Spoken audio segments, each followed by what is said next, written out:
Please like and subscribe and don't forget to hit the notification bell. Ito mga boss, bintana yan. Yan. Yung bintana ginagawa namin.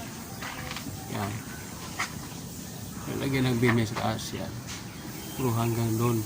Hindi putol ha. Diretso yan. Hanggang haligi. Ito haligi. Yan, para matibay. Saka yung taas yan, welded dyan. Ano. Medyo madilim na eh.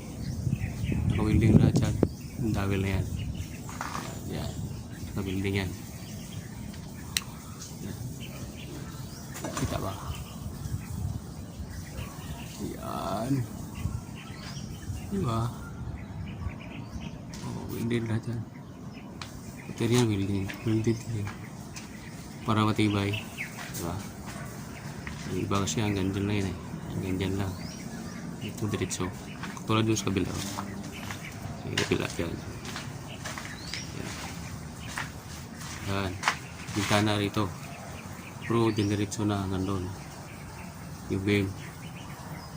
Bubuhusan yan bukas. Naka-welding yan doon sa poste. Yan. Yung mga bakal yan. Yan. Agos yan doon. May partition doon. May partition. Yan. May partition doon. Agos yan. Mayroon kasi bintana. Lahat ng bintana yung taas yan. Diretso yan. Kadaligi. Para matibay. Lahat ng dawil naka-welded dyan. Doon. Doon. Yan. Okay. Yung dito. Yung pangyari ito eh. Ito wala bintana. Lahat ng dawil yan naka-welded dyan sa beam.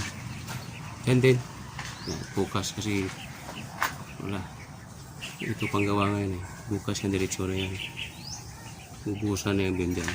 Okay. Okay. Uwi na. Uwi na kami. Thank you.